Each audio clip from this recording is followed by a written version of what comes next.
देखिए,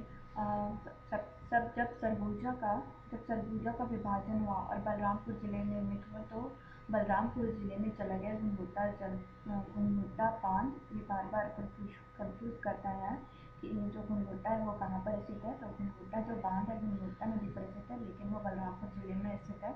सरगुजा ज़िले की अगर बात करते हैं तो बंकी, महान, श्याम, कुंवरपुर और बरनई, ये टोटल जो 5 जलप्रपात नहीं बांध जो है वो यहाँ पर स्थित है। बंकी नदी पर, मुरनी, महान, सूर्या, घुनघुटा, ये हमने पढ़ा ही है कि ये सभी जो है वो रिहंद नदी की सहायक नदियाँ हैं। तो महान नदी पर महान जलाशय का निर्माण किया गया।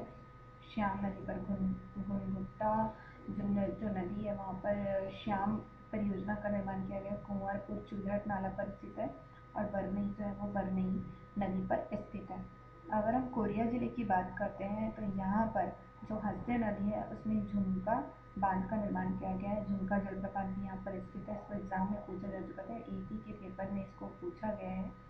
सन जो 2016 में जो कंडक्ट हुआ था असिस्टेंट प्रोफेसर टेक्निकल वालों के लिए, इंजीनियरिंग वालों के लिए। गेज जो बांध है वो अभी गेज नदी पर स्थित है। हमने देख लिया कि सरगुजा जिले पर कौन कौन से स्थित है। मैं आप लोग से एक चीज़ और बोलना चाहती हूँ कि अगर आपको किसी भी प्लेस से और भी कुछ भी जानकारी मिलती है, लाइक आप कहीं पर घूमने गए हो, आपको बहुत सारी और कुछ नदियों के बारे में अगर पता चलता है तो प्लीज़ नोट इट डाउन, क्योंकि अब पीएससी और व्यापम के लिए बहुत सारी जो चीज़ें हैं वो पुरानी हो चुकी है, तो वो लोग नई चीज़ें ढूंढते रहते हैं और मतलब बार बार पूछते रहते हैं। जैसे गरियाबंद जिला में एक तेल नदी है, उसके बारे में भी पूछा गया था। तो हम नहीं जान सकते कि आपको पेपर में कौन सी चीज़ पूछ सकता है, लेकिन अगर आपको कोई और डेटा कहीं से एक्स्ट्रा डेटा पता चलता है तो please note it down.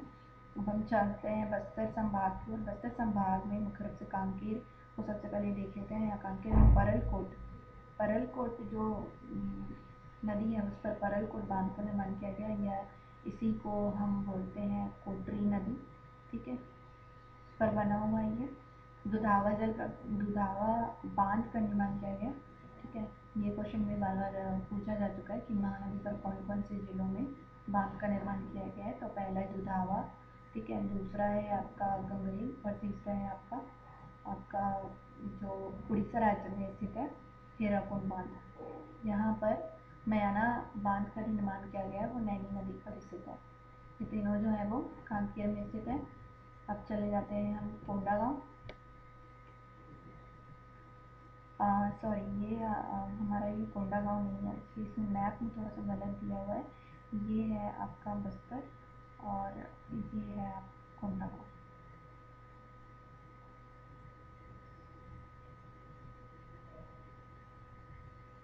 Okay, Bastar में कसार टेड़ा जो बांध है वो इंद्रावती नदी पर निर्माणाधीन है। बोध घाट परियोजना भी जो है वो इंद्रावती पर निर्माणाधीन है और बोध घाट परियोजना जो है वो आपके पूरे बस्तर की ये सबसे बड़ी बहुउद्देशीय परियोजना बन जाएगी। बोध घाट निर्माणाधीन है अभी, ठीक है। अब हम थोड़ा सा छत्तीसगढ़ राज्य का कौन कौन सी राज्यों के साथ नदियों पर ये व्यवहार चल रहा है उसको भी हमको जानना ज़रूरी है, क्योंकि पेपर के पॉइंट ऑफ व्यू से बहुत इंपॉर्टेंट है। और इस साल 2016 में इसके ऊपर बहुत सारे क्वेश्चंस बन सकते हैं, तो प्लीज़ इसको ध्यान देना आप लोग। जैसे कि सबसे पहले हम पढ़ते हैं पोलावरम परियोजना विवाद, ठीक है। पोलावरम परियोजना सबसे पहले लेते हैं पोलावरम क्या है। गोदावरी नदी में पोलावरम नामक स्थान पर पोलावरम अंतर्राज्यीय परियोजना प्रस्तावित है। अब ये अंतर्राज्यीय थी, अब इसको राष्ट्रीय घोषित कर दिया। अब देखिए क्या हुआ कि छत्तीसगढ़ का जो सुकमा जिला का जो कोंटा तहसील है वहाँ तक पूरे गाँव डूब रहे थे, ठीक है।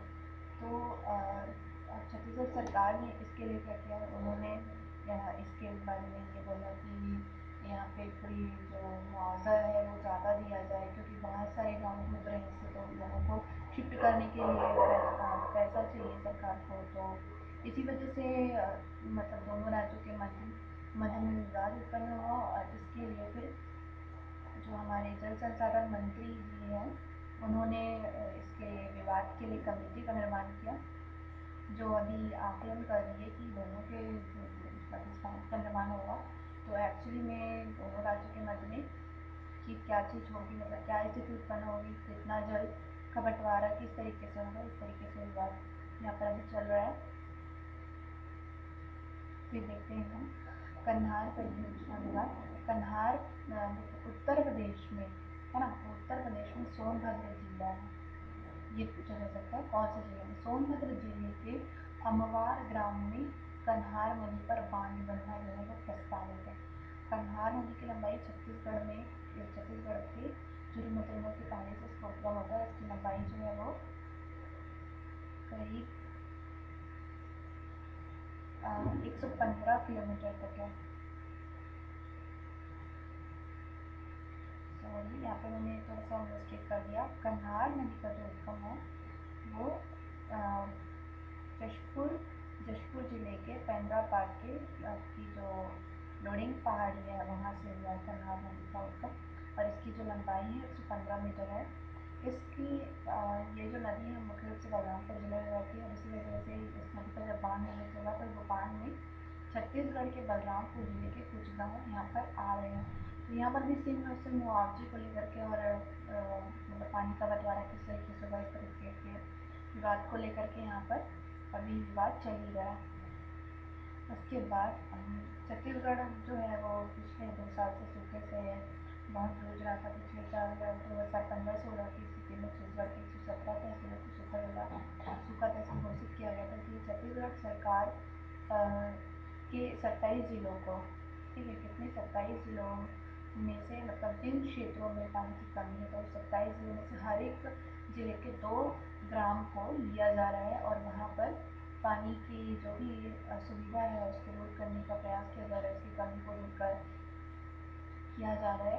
ये जो मतलब ये जो योजना है वो भारत सरकार के द्वारा चलाई जाने वाली योजना है, और हर साल मतलब 54 जो गांव है, मतलब 27 में 54, हर जिले से 2 गांव है ना, तो 54 गाँवों को सेलेक्ट किया जाता है और फिर वहाँ पर पानी की कमी को दूर किया जाता है। कुछ और अहम चीज़ें भी हैं जो हमें जानना ज़रूरी है, जैसे कि केलो सिंचाई परियोजना जो रायगढ़ ज़िले में स्थित है। इसका जो नाम रखा गया विवेक सिंह दुबे के नाम पर रखा गया है। ये हमारे पूर्व एमपी थे, ठीक है। उसके बाद देखो राष्ट्रीय ग्रामीण पेयजल परियोजना, या इसी को क्रियान्वित करके छत्तीसगढ़ सरकार ने इसे नाम दिया था भागीरथी नल जल योजना, ठीक है। इसके द्वारा क्या दिया जाता है, घरेलू नल कनेक्शन दिया जाता है, और इसके लिए 2014-15 के सेशन में, ठीक है, ये 2014-15 के सेशन में छत्तीसगढ़ सरकार को प्रथम पुरस्कार से नवाजा गया था। इसके लिए बलरामपुर जिला को प्रथम स्थान प्राप्त हुआ था भागीरथी नल जल योजना के लिए। तो इस तरीके से छत्तीसगढ़ में जितनी भी सिंचाई की से रिलेटेड जो भी चीज़ें हमारे एग्ज़ाम के लिए ज़रूरी थी वो सभी मैंने आपको बताया।